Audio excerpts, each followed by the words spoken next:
Olá, pessoal. Sejam todos muito bem-vindos a mais um episódio do Tem Podcast. Tem tecnologia, tem empreendedorismo e tem mulheres. Hoje eu tenho a honra de apresentar uma mulher visionária que enfrentou desafios na advocacia, moldando seu caminho até se tornar uma especialista em LGPD.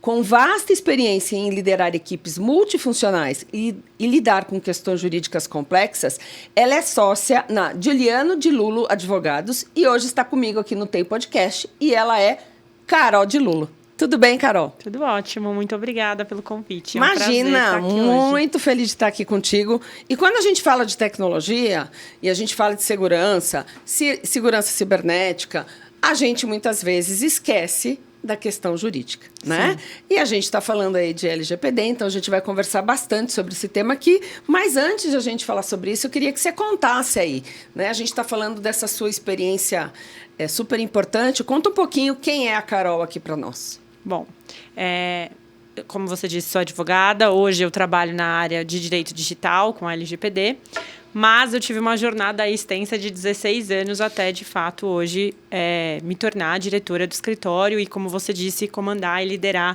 todas as equipes que a gente tem hoje, multidisciplinares, porque a gente acaba atendendo pessoas jurídicas em diversos âmbitos.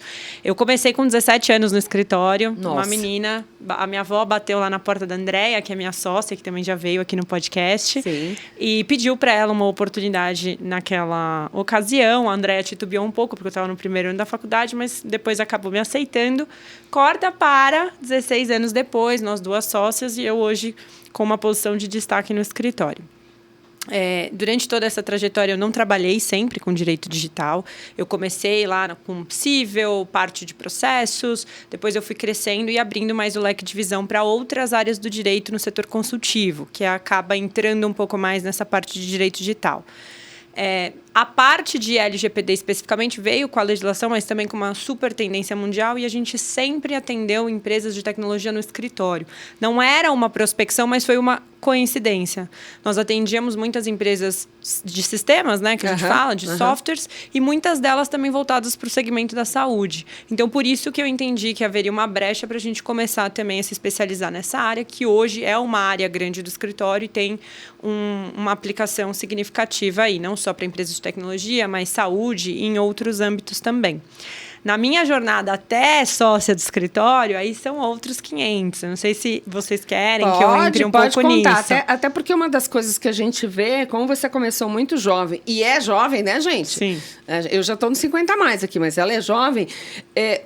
Como é essa tua trajetória em ser uma líder agora? Porque você tá cuidando de um time grande, você está falando com advogados. Então, conta realmente como é essa sua trajetória dentro do escritório para o pessoal que está pensando aí em ser líder, porque a gente está falando de pessoas no final do dia. Sim, e é um grande desafio. Acho que um dos maiores desafios que eu lidei a partir do momento que eu saí do operacional e fui para a parte de gestão foi, de fato, lidar com gestão de pessoas, até porque é o maior ativo que eu tenho no escritório hoje. Eu não faço nada sem os advogados, que são as pessoas, né?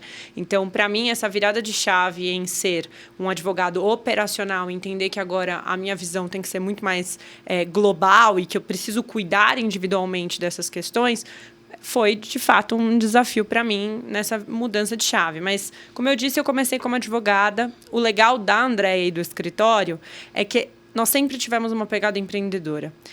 A Andréia sempre incentivou todo mundo, e comigo não foi diferente, a ter uma visão empreendedora dentro da estrutura do escritório. Então, eu não empreendi num negócio próprio, mas eu posso dizer que eu empreendi dentro do escritório, porque eu acabei abrindo um leque de outras áreas e outras possibilidades para a gente dentro daquilo que existia. Comecei com 17 anos, eu fui estagiária da Andréia na época. Fui crescendo, né, no escritório, mas uma coisa também muito legal é que a Andréia sempre me deixou participar muito, e eu sempre aproveitei muito aquilo que eu aprendia lá, que não era diretamente relacionado a jurídico. Sim. Ela sempre me envolveu, desde estagiária, nas conversas que a gente tinha com o gestor do escritório, que é o Sérgio, se ele estiver assistindo, Sérgio. Agradeço muito a sua participação também, porque desde sempre eu tive contato com a matéria de gestão. Então, um escritório jurídico voltado para se enxergar como uma empresa já é muito interessante, porque eu não tenho essa matéria, não tive essa matéria na faculdade, mas ao longo do meu desenvolvimento eu fui aprendendo mais sobre essa questão e a importância dela. Então, quando eu me formei, eu já participava um pouco dessa rotina. A Andréia acabou rescindindo uma sociedade, começou do zero, era eu, ela, depois entrou mais uma advogada, então a gente colocou muita mão na massa mesmo para crescer. E quando eu me formei, me tornei advogada, já direto, né? Ela já fui contratada, porque no terceiro ano da faculdade eu já não era mais estagiária, eu já estava como trainee, depois me formei, fui contratada. E depois de 3 ou 4 anos que eu estava formada, foi a primeira proposta da Andréia para nos tornarmos sócias de serviço inicialmente, né? E aí, com o passar do tempo e o desenvolvimento, eu fui abrindo outras áreas do direito no escritório, mais voltado para o setor consultivo, fui construindo a minha equipe, mas era bem segregado. Sim. Nós éramos em 3 sócias, então eu ficava com o operacional das minhas áreas, a nossa outra sócia com o operacional das áreas dela e a Andréia sempre no estratégico e gerencial. Até que na pandemia, essa sócia que cuidava do operacional saiu e aí eu identifiquei uma possibilidade para eu me tornar gerente, vamos dizer assim, de todas as áreas. Maravilhoso na teoria.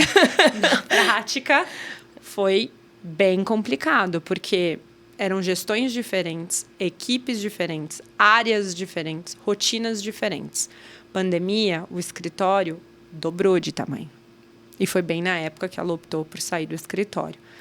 Muita questão regulatória, muita legislação saindo, a gente tendo que se adaptar à digitalização do escritório, home office, novas pessoas entrando porque a gente dobrou a equipe. Uma padronização geral daquilo que precisava ser feito e, principalmente, a gente precisava manter o atendimento aos clientes. Então, foi daí que a minha visão começou a separar mesmo o que era operacional, o que era destinado ao dia a dia do escritório e o que era de gestão, pessoas, estratégia, para a gente continuar crescendo mesmo diante daquela diversidade. Então, foram 3 anos pauleira que me fizeram crescer muito e mudar aí uma chave para mim do que era o operacional e do que eu me tornei como líder do escritório. E a Andréia me deu essa oportunidade, eu precisava abraçar isso de todas as formas. E quando você analisa, você falou de empreendedorismo, eu entendo que muitas profissões, né, autônomos, né, e o advogado pode ser ele mesmo, é um empreendedor. Você concorda com isso? Porque você depende do seu esforço. E a gente, quando fala de empreender, e é claro, você pensa, muitas mulheres, né, falando, eu vou ser empreendedora por falta de opção, o advogado já sai do curso do direito, muitas vezes sendo esse empreendedor. Como foi para você, tendo a possibilidade e a oportunidade de sair, né, terminar a sua faculdade e já ser contratada, vamos assim dizer? É claro que a gente sabe que muitas vezes o modelo de contratação de um advogado é totalmente diferente, né? Mas como foi isso para você? E você está relatando aqui para nós, para quem está nos acompanhando, justamente essa sua visão empreendedora, independente da área que você estava. Como foi essa experiência positiva para você nesse sentido de legal, eu também sou uma empreendedora, né? Não, o nome, quem fala, o que você é? Eu sou advogada. Não, você é uma empreendedora, sim. Eu acho que no sentido único da palavra. Eu vou começar do final, né? Porque eu acho que essa pergunta vai me levar para o começo. Eu já recebi ao longo desses 16 não, porque eu era estagiária, mas vamos falar nos últimos 10 anos. Muitas pessoas me perguntando por que eu nunca abri meu escritório. E para mim é uma coisa tão absurda, porque por que eu vou sair e fazer um movimento contrário, sendo que eu tenho um lugar que sempre me acolheu, me deu oportunidade de crescimento, uma sócia que é sensacional, exato, e que me dá liberdade para poder levar o escritório para outros lugares, outros patamares e outros interesses. Como você sabe, o pessoal não sabe, mas a área de atuação da Andréia é mais a parte tributária e internacional. Então, por que eu não posso acoplar outros setores no escritório que tenham conexão com a minha formação ou com aquilo que interessa para que juntas a gente consiga cada vez mais multiplicar o escritório? Isso está nos nossos valores, dividir para multiplicar sempre. Então, a minha visão de empreendedorismo se deu, acho que desde a época que eu era estagiária, porque o Cível não tinha um advogado. Então, eu já estava ligada nisso. Não tem advogado no Cível? Eu vou fazer Cível, porque aí eu vou me tornar relevante para a organização de alguma forma e depois eu posso expandir isso para outros setores. Então, a minha visão foi sempre muito focada no que eu posso fazer para me tornar relevante, obviamente, mas também para fazer o escritório crescer em outros cenários. E aí, depois, eu fui expandindo para a parte consultiva. Então, eu tenho uma formação muito generalista, o escritório era muito pequeno, mas eu sempre atuei mais para a parte de cível, contratos, societário. E aí, diversificando para uma área um pouco mais voltada para o digital, que nada mais é do que um contratual com um plus aí das novas regulamentações atreladas à parte de digital. Arrisco um pouco no tributário, porque já fiz estágio lá. Arrisco um pouco no trabalhista, porque já fiz estágio lá. Então, eu consigo meio que, né, navegar bem, entre essas áreas. E aí, por isso que é o interesse. O meu interesse é, vamos montar a área, deixo alguém lá de coordenação. O que está pegando? Qual que é a nova área? Ou qual o serviço que a gente pode, de alguma forma, incorporar para o escritório para multiplicar e para crescer? Então, essa é a minha visão do empreendedorismo dentro do escritório. O que eu posso fazer para continuar multiplicando e para continuar dividindo com as pessoas que já estão lá. Que seriam a Andréia, no final obviamente, das contas, e as coordenadoras. você tem o seu escritório. Exatamente. Não é? De uma maneira diferente, né? Não vou abrir um escritório, não. Você entendeu que as suas, como fala, o seu conhecimento agregaria valor ao que já tinha e conseguiu, né, ter a sociedade aí. E, gente, a Andréia Giuliani, ela participou no episódio aqui do Tem Podcast, então quem não viu o episódio já vê também, porque foi incrível, ela é do Tricotando os Negócios, maravilhosa. Então, a gente fez aqui os nossos comentários. E como foi você buscar essa especialização na questão do LGPD? A gente tem visto que esse assunto é cada vez mais crítico. A gente tem visto, quando a gente fala de tecnologia, a gente vê ataques cada vez mais rotineiros. Ataca só grandes empresas, não vão me preocupar. Não é mais isso. Não se vê mais tamanho de empresa, se vê brechas de segurança e eu vou tentar o ataque. E como é que você pode... como fala, simplificar para quem está nos acompanhando aqui nas redes a questão da LGPD. Então, fala um pouquinho disso, porque a gente esquece, né, quando fala de segurança da informação, segurança cibernética, a gente esquece muitas vezes que esse pilar, né, eu digo sempre que são processos, pessoas e tecnologia. E quando você fala processos, a parte jurídica ela tem que estar alinhada, as empresas têm que se preocupar com isso. Então, fala um pouquinho para a gente sobre isso. Olha, eu fui buscar a especialização em direito digital porque, como eu disse, a gente sempre trabalhou com empresas do ramo de tecnologia. A segurança da informação sempre foi relevante para essas empresas porque elas sempre lidaram com base de dados de terceiros, né? Seja através de algum tipo de gestão quando eram premises, né, quando era no ambiente do cliente, ou seja, depois a partir do crescimento da nuvem. Então, o fio condutor para a gente ficar de olho nisso está muito atrelado também à nossa atuação dentro do pilar de segurança da informação, porque os contratos precisavam ser atualizados, a gente precisava, de alguma forma, ficar atento a isso. Só que o viés da LGPD, que para mim é o que mais eu tento mais conscientizar as pessoas, é que a LGPD não é para as empresas. A LGPD onera as empresas para que elas cumpram corretamente, mas quem vai ser os beneficiados somos nós, enquanto titulares dos dados. Sim. A gente não consegue, talvez, ter uma dimensão daquilo que é feito com os nossos dados. E a lei veio trazer isso para a gente. Muitas pessoas não sabem o que acontece, qual que é a mágica que a internet faz, que fica lá a propaganda daquilo que ela pensou, daquilo que ela falou, daquilo que ela clicou. Aí viu um sapato, depois começa a aparecer 500 anúncios de sapato. Você fala, nossa, olha, tá lendo mente. Não, às vezes o seu Facebook, você fala, meu melhor amigo, ele entende mais de mim do que as minhas próprias amizades.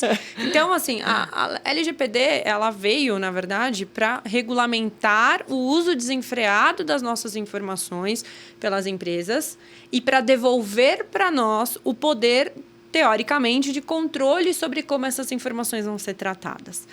Para as empresas, na verdade, o Estado onerando as empresas com mais uma obrigação que precisa ser cumprida para que nós consigamos ter o nosso direito tutelado, que seria o nosso direito à privacidade e à autodeterminação informativa, que é, na verdade, a gente voltar com esse poder. Então, o meu trabalho maior é tentar conscientizar as pessoas, não só que trabalham nas empresas para elas entenderem a relevância, mas as pessoas, no geral, sobre a importância da lei. Porque não é fácil trabalhar com a LGPD. As pessoas elas não enxergam ainda a relevância disso e a importância para o nosso futuro. Principalmente agora com a inteligência artificial. Cada vez mais a gente vai se deparar com questões que não existem ainda no mundo jurídico para ser tuteladas. E quanto mais a gente conseguir se proteger, melhor. Então, eu comecei a buscar por um viés de proteção ao cliente, mas eu entendi a relevância disso para a vida minha, obviamente, e das pessoas, e tentei trazer isso para um cenário de que é importante para todo mundo. É importante para a empresa, porque ela precisa ter boas práticas, ela precisa mostrar que ela se importa com esse assunto. Hoje, se ela não tiver isso, né, na manga, primeiro, que ela não se relaciona com players significativos do mercado, segundo, que a reputação dela vai começar a cada vez mais baixar. E para as pessoas também começarem a cobrar uma ação efetiva para que esse ecossistema flua de uma forma que seja saudável para os dois lados. E quais são os riscos, pensando aí nessa questão da segurança, que as empresas podem enfrentar com a questão de não estar compliance com a LGPD? Olha, o que eu enxergo de risco maior, e a gente também vai depender de uma fiscalização um pouco maior da Autoridade Nacional de Proteção de Dados, são as sanções, né? Agora a gente teve uma regulamentação sobre a dosimetria da pena, como que ela vai aplicar a pena para as empresas. Mas, tirando a parte monetária, eu foco muito na parte de e se você for impossibilitado de tratar dados, como a sua empresa vai rodar? Muitas vezes as empresas elas acham que elas só vão ser penalizadas financeiramente. E financeiro é um dos tópicos e dos pontos daquilo. Elas não se ligam que talvez elas possam ser impossibilitadas de tratar dados. Como uma empresa de saúde sobrevive sem tratar dado? Como uma empresa de sistema que tem dados de pessoas físicas sobrevive sem tratar dado? Então, isso é um fato muito importante porque pode trazer uma paralisação dessa atividade. É claro, né, que as empresas ainda não estão dando a devida importância porque os julgados que saíram sobre essas penalidades não foram tão significativos assim ou tão efetivos assim até o momento. Mas a gente espera que essa realidade passe a mudar para que a legislação tenha um viés mais sério, né, dentro da priorização das empresas. Porque dentro de um orçamento, a LGPD normalmente não está... Exato, não está bem colocada. E outra questão também é o dano reputacional. A gente está falando sobre uma geração que está vindo aí, que é muito mais ligada nos temas relacionados, né, a boas práticas, a imagem. Os novos consumidores que vêm, eles vêm com essa pegada de você ter esse dever moral com a sociedade. Então, você pode ter um produto maravilhoso, você pode ter uma empresa legal, mas a sua imagem pode, de alguma forma, sofrer um dano que cause repercussões aí futuras indesejadas porque você não se atentou a uma legislação. Quando a gente fala de privacidade de dados, geralmente eu trabalho com segurança e uma pergunta muito comum que se faz é o seguinte: você deu exemplo aqui que a gente acessou uma mídia e do nada apareceu, eu vou dar um exemplo aqui do sapato, tá, pessoal? A gente, mulher, tem de salto, então a gente vai falar de sapato aqui. E aí você fala, nossa, eu vi o sapato X e daqui a pouco aquilo começa a aparecer. Esse é um exemplo. O outro exemplo, que às vezes é mais crítico, você compra algum produto e daqui a pouco você começa a receber propaganda de todas as, né, vem de todas as mídias, até via WhatsApp, mensagem, oferecendo um produto concorrente. E aí eu, como usuário, me pergunto, mas qual foi a empresa que vazou esse meu dado, né? Porque você não sabe qual das mídias, você não sabe qual loja, você não sabe qual navegador que pegou aquele seu dado, meu nome, que viu que eu visualizei um site específico. Como a pessoa física, no final do dia, falando de CPF, pode responsabilizar alguém por isso? Como você diz, a gente tem que ter uma consciência disso tudo, porque as empresas, no final das contas, vão receber lá a penalização e não estão dando a devida importância. Mas no final do dia, eu já escutei muita gente, Silvia, muito bonito esse negócio de LGPD, mas no final do dia eu recebo a propaganda, não sei de quem veio, quem eu aciono. Como você, como advogada, pode falar, nossa, você tem que buscar A, B, C e D, ou todos os envolvidos que você... Entendeu? Porque tem muito disso. Eu entendo hoje no Brasil que enquanto nós, pessoa física, não buscarmos os nossos direitos, a gente não consegue muitas vezes reverter, né? A gente é meio passivo.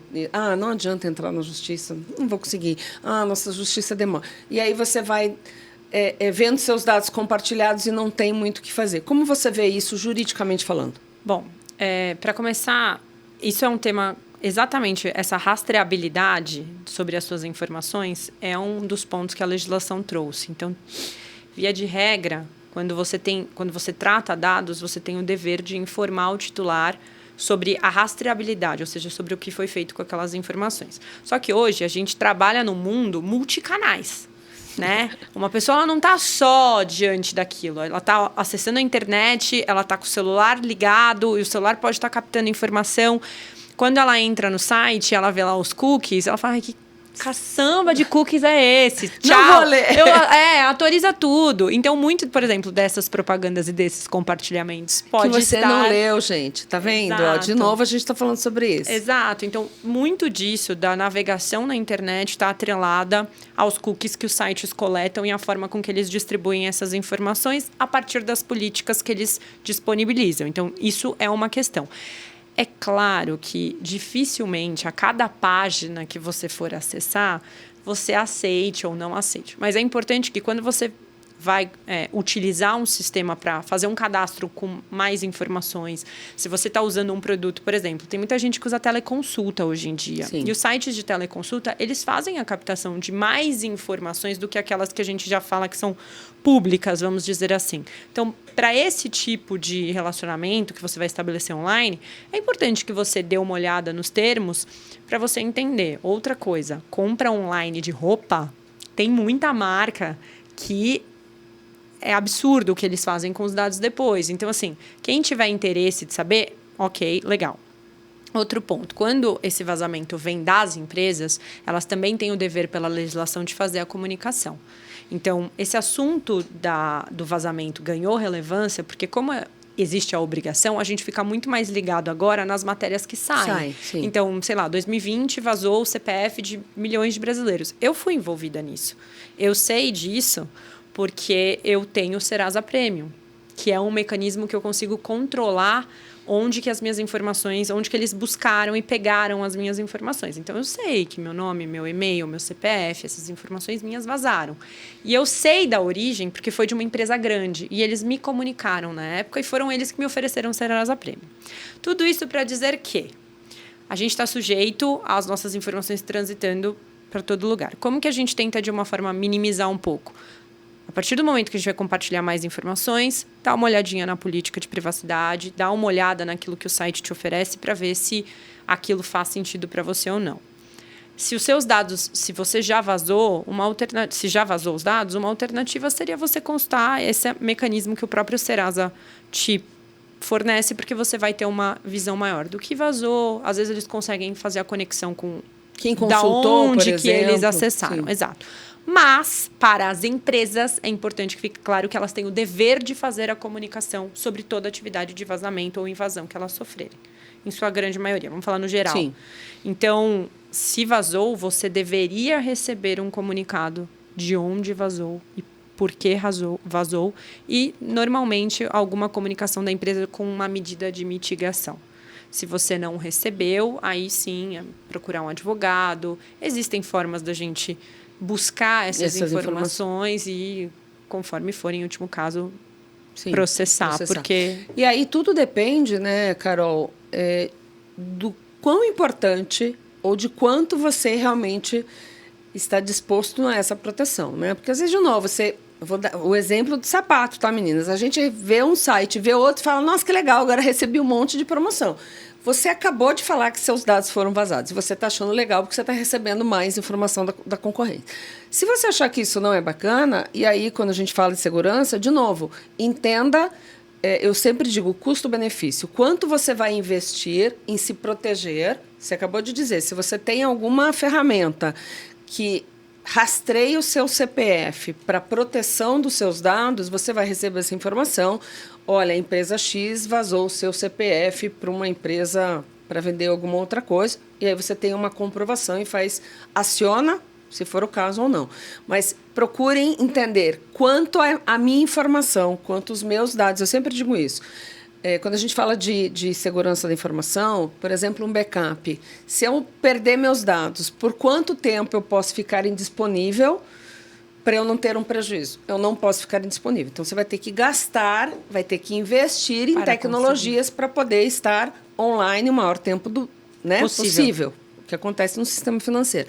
E a minha operação não é 24/7, não vou investir nessa tecnologia, porque vai sair mais caro o molho do que o peixe, e aí tudo é uma questão de você analisar financeiramente. Então, isso acho que vale também a gente para o nosso CPF. Mas na dica, leiam os termos, né? Quem assiste aí algumas séries já fica com o cabelo meio... Posso só trazer uma informação com que é relevante? certeza. As pessoas elas não conseguem enxergar, talvez, o efeito imediato disso, porque não aconteceu nada. Vazou meu dado, mas eu não tive nenhuma consequência. Mas, no escritório, de 2 anos para cá, mais do que dobrou o número de processos por fraude bancária que a gente teve que defender as pessoas. Porque, com o vazamento das informações, fica mais fácil de acessar os sistemas bancários porque eles têm os dados. Né? Então, o banco não sabe a sua voz especificamente. Então, ele pode também sofrer um golpe se alguém tiver os seus dados. A maioria é empréstimo que foi... A maioria dos clientes que a gente atendeu, que quiseram judicializar, foi porque se depararam com Serasa negativado, na verdade, com nome negativado, por conta de empréstimos que foram feitos no nome em instituições financeiras. Seu nome não era... Gente, então um caso... Exatamente. Um caso prático aqui, né? Às vezes a gente pensa só em coisas, mas você está falando de alguém pegar dinheiro, tomar dinheiro no seu nome e aí usar. E hoje em dia a gente está falando aí de reconhecimento facial. Os bancos estão fazendo isso. A gente está falando de reconhecimento de voz. A gente está falando do reconhecimento do dedo para você sacar dinheiro em banco 24 horas.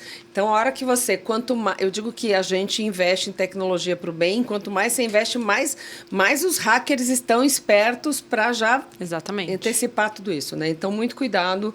E aí depois vai ficar aqui no nosso link do YouTube, em todas as mídias, o contato da Carol. E como você entende que a lei, vamos falar assim, né? Porque a gente está falando dessa LGPD já há bastante tempo, a gente falou de pandemia, onde o processo de transformação digital foi acelerado, né? Empresas que estavam aí analógicos até aquela data, no dia 16 de março, no caso da nossa empresa, todo mundo foi para casa e começou a trabalhar home office. Como você entende que as empresas se prepararam? Porque, de novo, a pandemia foi da noite para o dia, né? Eu lembro o carnaval e daqui a pouco todo mundo em casa se fala, o que está acontecendo? Você entende que as empresas conseguiram acompanhar a parte jurídica da lei tão rapidamente, porque eu entendo que o processo digital ele foi mais rápido. Sim, né? Ele teve que ser, Empresas que não tinham nem a telefonia digital tiveram que, no dia para a noite, colocar, porque senão não tinha com quem falar com seus clientes. Né? Empresas que não estavam no e-commerce tiveram que colocar os seus produtos online, porque senão não teriam onde vender. Shopping fechados, lojas fechadas. Você acha que as empresas, na questão da lei especificamente, foram tão rápidas assim? Depende do porte da empresa. E aí eu te explico isso. O que acontece? Grandes empresas ou empresas que se relacionam com players grandes de mercado tiveram que se adaptar, mesmo antes da legislação brasileira, porque na Europa, a GDPR, que é a legislação deles, já estava em vigor e obrigava, né, a cadeia inteira, vamos dizer assim, a se adequar à legislação, a cadeia inteira de fornecimento de algo a se adequar. Então, empresas que se relacionavam com multinacionais, por exemplo, ou empresas multinacionais, já tinham essa pegada de adequação, porque veio top-down, de fora, precisa adequar, porque a GDPR pega, e pega pesado. O Brasil, né, num geral, ele veio depois com a legislação, ainda foi um pouco piada como essa legislação entrou em vigor, não tinha NPD, aí vai entrar, não vai entrar, enfim. Empresas de menor porte, eu arrisco dizer... Arrisco não, tenho quase certeza absoluta, até pelo tipo de contato que a gente tem com essas empresas quando a gente tenta vender o serviço, né? Não se adequaram por uma questão de budget ou por não entender que essa legislação vai pegar. É isso que a gente vai escutar. Doutora, vai pegar? Doutora, vai pegar? Então, o que eu projeto para frente? Tudo vai depender da atuação da nossa querida ANPD daqui para frente. Se a gente tiver seriedade na condução desse assunto pela autoridade e se o Brasil, enquanto, né, país, passar a entender como relevante e aplicar de fato as sanções no formato que precisa ser, o tema tende a crescer e os médios e pequenos vão ter que se adequar. Porque também é uma falsa visão que só o grande se adequa. A LGPD ela não se aplica só à pessoa jurídica, ela também se aplica à pessoa física quando ela trata as informações para fins comerciais. Então, as empresas vão ter que se adequar, mas eu enxergo ainda que vai estar mais atrelado a uma atuação firme do nosso, vamos chamar de governo, mas da autoridade para fazer esse assunto ganhar relevância e pauta. Então, multinacional ou quem se relaciona com grande player foi obrigado, não teve muito o que fazer e se adequou porque precisava cumprir um requisito. Empresas de médio, pequeno porte, em sua grande maioria, não se adequaram ou adequam só o site, por exemplo. Porque aí, qual que é a porta de entrada? O que vai ser visto primeiro? Eu tenho política de cookie, eu estou adequado à legislação. Não está adequado a nada, na verdade. Você só tem uma política no seu site, se você respeita ela ou não, se você cumpre ela ou não, ou o que você tem dentro da sua casa também não. E um fato relevante, a LGPD também se aplica em âmbito trabalhista. E a gente sabe que o direito do trabalho é um direito forte. Então, existe também uma tendência desse tema ganhar maior relevância dentro das reclamações trabalhistas, caso as empresas tratem de forma equivocada os dados dos colaboradores.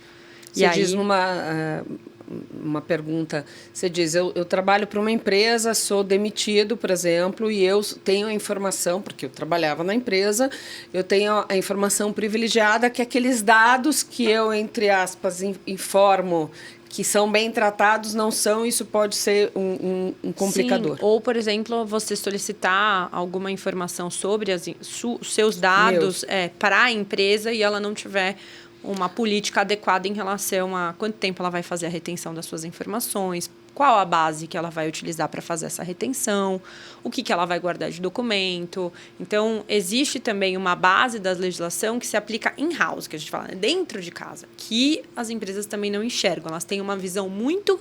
Eu não atendo o consumidor final, eu não...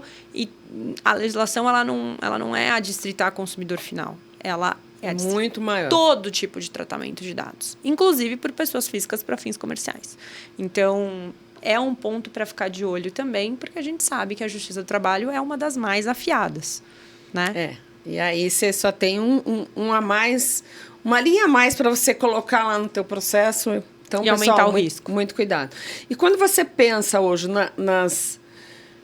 Não vou falar em multa, né? Mas assim, quando você pensa na questão de responsabilidade, você poderia passar aqui para o pessoal quais são as 3 principais preocupações da LGPD? Quando você fala empresa, olha, gente, você não tem nada, você não tem, você está zero. Você está escutando o nosso podcast aqui e falou, nossa, a casa caiu para o meu lado, eu sou empreendedor, eu sou empresário médio, grande, não interessa.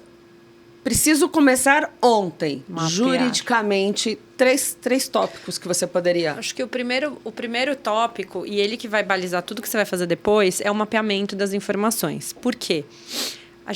As empresas elas não têm a noção da quantidade de dados que elas tratam e elas não têm também noção do porquê que elas tratam aqueles dados.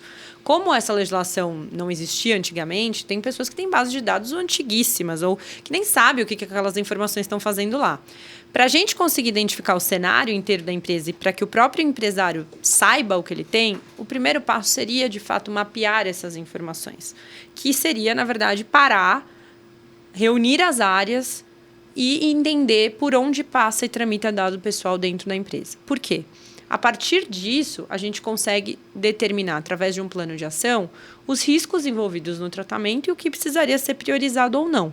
É muito difícil falar para você, faz isso, porque cada setor tem uma especialidade. Cada setor lida de uma forma. E não necessariamente você é o controlador dos dados, ou seja, não necessariamente você está tratando aquela informação para você, você pode estar tratando para um terceiro. Então, entender primeiro a dinâmica dos dados, por onde eles passam, e o que você faz com aquelas informações é o primeiro passo para você analisar o seu risco. Pode ser que você consiga eliminar um monte de informação que você não faz nada com ela e você diminua o seu risco só por mapear. Pode ser também que você identifique que você tem atividades que você precisa colocar um red flag ali e que você precisa olhar com um viés diferenciado.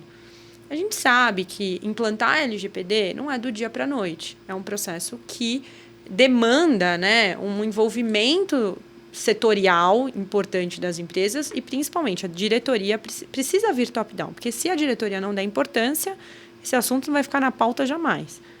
Finalizando o mapeamento, identifica os riscos e, a partir daí, você faz um plano de ação de acordo com a disponibilidade econômica da empresa e as prioridades para aquele momento, para que ela possa minimizar os riscos.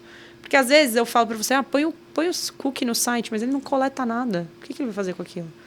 O site dele é um site que... informativo, né? Exato, ele não coleta nada Ele só lá. tem um site para a hora que eu ir lá buscar, eu preciso ir lá buscar o escritório de advocacia. Eu realmente tem, né? Não sei se você já viu isso, às vezes você fala, deixa eu buscar a empresa. Não tem site, você já fala, essa empresa não é grande. Tem um site, ela até se interessa. Exato. E às vezes você só tem o site realmente para dizer institucional, você não coleta nada de informação lá. Então, uma política, é óbvio que precisa ter, mas assim, vai ser a prioridade zero? Talvez não. Então, olhar para esse mapeamento, que é o que todo mundo odeia fazer, que é o que mais leva tempo, é o primordial. Exato, é o primordial. Eu não sei se é importante ou não. Eu preciso saber se é, Exato. se não é, o que dentro das preocupações ou dos dados que eu tenho, o que realmente faz sentido para eu poder depois fazer toda a análise. Eu digo sempre, às vezes você vai gastar num software, numa infraestrutura gigantesca, e aí você fala, preciso? Não, eu só tenho, o file server, que não tenho nada. Não, eu tenho um banco de dados realmente com muito dado e eu preciso ter um armazenamento, um processamento maior. Então, de novo, se a gente tem que tirar um raio-x, uma foto Exatamente. Da tua empresa, e aí independe de tamanho, né, doutora? Independe. E tem ações depois do mapeamento que não precisam de advogado para ser implementadas. O advogado ele pode ajudar e analisar para apontar o que precisa ser feito, mas muitas ações vão ser feitas pela própria empresa, de forma interna. Então, entender o cenário é o primeiro passo para a gente conseguir analisar o risco e definir prioridades. Por isso que a gente fala, você não precisa fazer tudo de uma vez, mas começar é muito importante. Tem que começar. E saber por onde começar é mais relevante ainda. Porque às vezes é isso que você falou. O cara não mapeou, ele contratou um sistema caríssimo. E você sabe, contratar um sistema não é simplesmente o sistema estar rodando. Você precisa alimentar aquele sistema. Você vai alimentar ele com o quê? Sendo que você não fez o trabalho anterior. Então, isso é super relevante. E às vezes também é o seguinte, né? Você falou, dados. Eu acho que hoje eu trabalho com armazenamento de dados e eu vejo hoje a importância dos dados na nossa vida. A partir dele, você consegue fazer uma estratégia de vendas, você consegue saber qual o produto, qual é o consumidor, qual é a preferência do meu usuário. E aí nós estamos voltando para outro assunto. Segurança, né? A gente está falando de lei. Tá tudo aqui, ó. Tá tudo no dado, sim, né? É um fiozinho que você vai tirando, você vai fazendo assim, né? Nossa, conforme eu posso usar esse dado para nada, de novo, eu tenho um site, não tô... Para que eu... Não sei, não divulgo nada. E, ao mesmo tempo, eu tenho um site com muitas informações que eu posso usar ela a meu favor ou contra, se eu não estiver sabendo usar. Gente, tem muito papo aqui, a gente ficaria mais uma sessão, né? Quem sabe a gente marca uma outra com a Carol. É muito detalhe. E a gente está entrando aqui na reta final. Pensando aí na questão de segurança, qual o maior conselho você pode dar para empreendedores, donos de empresas, pensando aí na LGPD? Pensar na segurança desde a concepção do produto ou serviço que você vai oferecer e não depois que você já ofereceu ele. Por quê? O brasileiro ele tem sempre a postura de consultar a gente quando já deu problema, sendo que seria muito mais barato ele já pensar numa estrutura montada com esses assuntos acoplados. Então, pensar na segurança e no cumprimento da legislação quando você está construindo um produto ou serviço é muito mais fácil do que você ter que adequar todo um ecossistema depois para uma realidade que você só foi se atentar depois. Então, equipes que são voltadas para LGPD ou para a segurança e privacidade, nosso maior desejo é que a gente seja envolvido desde o momento em que a ideia está sendo criada ou que, por exemplo, você começou a se envolver com outros fornecedores para a gente poder já analisar o relacionamento ou como a segurança vai impactar desde aquele momento. Pode ser muito mais barato, pode ser muito mais seguro, pode evitar dor de cabeça e pode evitar judicialização futura. E é muito mais legal que você ofereça algo para o mercado já podendo colocar um selo de que você preserva a segurança e a privacidade dentro daquilo que você está oferecendo. É aquele seguro que a gente não quer usar. Bom, gente, a gente está acabando aqui. Eu queria que você falasse, passasse aqui para a nossa audiência, um filme, um livro, uma série que você goste. Não precisa ser da área jurídica, né? Apesar que a gente tem vários aqui. Ela está falando de segurança, me veio vários filmes na cabeça. Que você queira compartilhar que a Carol goste. Olha, eu sou... Bom, dentro da... né, eu sigo uma vida super saudável, faço triatlon, gosto muito dessa pegada. Então, eu li um livro no final do ano passado que foi muito importante para mim. Foi uma indicação que chama Você Aguenta Ser Feliz. Foi um livro que me marcou, de alguma forma, por diversos fatores e foi importante, assim, na minha virada de chave do ano passado. Então, queria indicar esse livro, que eu achei sensacional, muito legal. Fácil leitura, não tem nada a ver com o mundo jurídico, mas fala muito dessa visão de estilo de vida saudável, que é uma coisa que eu prezo. Quem quiser assistir coisas relacionadas ao mundo jurídico, Black Mirror é o que há, entendeu? Assista a série inteira que você vai ficar com a cabeça queimando. Nem me fala. Tem um episódio lá que é justamente do termo, você fala, nossa, sério, eu li isso? Eu não li? Será que eu fiz alguma coisa igual? Então, eu já falei sobre esse episódio. Quem quiser, acompanha lá. Quiser ir para a vida saudável, vai no livro. Quiser fritar nesses temas, quiser me contratar logo em seguida... Tô aqui, tô à disposição. Sério, E uma palavra que defina, Carol. Só uma? Não, pode falar mais. Acho que disciplina e resiliência. Sou uma pessoa disciplinada, mas eu também consigo ter resiliência para superar as coisas que vêm, né? Porque a gente sempre fala, eu quero tanto ficar calmo, mas não vai ficar. Não acontece. Cada hora a gente tem que superar alguma coisa, mas a gente também tem que ser disciplinado para não deixar a peteca cair. É isso aí. Gente, a gente está chegando ao fim de mais um episódio do Tem Podcast. Eu quero agradecer a presença da Carol. Obrigada, Carol, por ter vindo aqui. E queria que você deixasse uma mensagem aqui para terminar. Bom, primeiro agradeço, foi super interessante bater esse papo com vocês. Se quiser uma segunda rodada, vamos fazer. Estou super à disposição. Ficou várias perguntas aqui, né, gente? Direção, vamos ter que ter outro. Vamos marcar de novo. Mas acho que a mensagem central é aquilo que a gente falou no começo. Se conscientize sobre a importância dessa legislação, pense na consequência disso e pense também, por exemplo, se você é pai ou se você é mãe, como que vai ser o envolvimento dos seus filhos dentro dessa nova realidade e aquilo que você espera para o futuro. Então, se conscientize para a legislação, não só para que você possa entender como ela se aplica a você, mas para você poder cobrar, mas também, se você for empresário, para você valorizar e aplicar dentro da sua organização. Então, acho que é isso, é conscientização em todos os aspectos. É isso aí, gente. Então, concluímos mais um episódio do Tem Podcast. Obrigada, Carol, obrigada pelo convite, obrigada por aceitar. E tenho certeza que, além das mulheres que inspirou aí a sua história, a sua trajetória, um beijo na Andréa, que a gente possa pensar na segurança e na importância dos dados no nosso dia a dia. Então, Carolina, obrigado. E eu queria que você compartilhasse aqui conosco as suas redes para o pessoal te seguir, compartilhar, ver seus posts e como é que chega até você. Bom, o Instagram do escritório, @JulianeDilulo. Acho que vai ter que escrever, porque a gente coloca depois lá no nosso... E o meu Instagram é @carolina.dilulo. E aí é legal, no Instagram eu trago vários vídeos super curtos sobre esses temas. Inteligência artificial, Lei Geral de Proteção de Dados e questões informativas aí do que está pegando nesse setor. Isso aí. Então, curtiu? Curtiu o episódio de hoje? Então, para mais entrevistas, sigam o Tem Podcast. A gente está no Spotify, em todas as mídias e no YouTube. Faça a inscrição, compartilhe, comente, toque o sininho para você receber as novas notificações dos próximos episódios. Não esquece de compartilhar isso com sua família, amigos, vizinhos e tudo mais. Muito obrigada e vejo vocês no próximo episódio.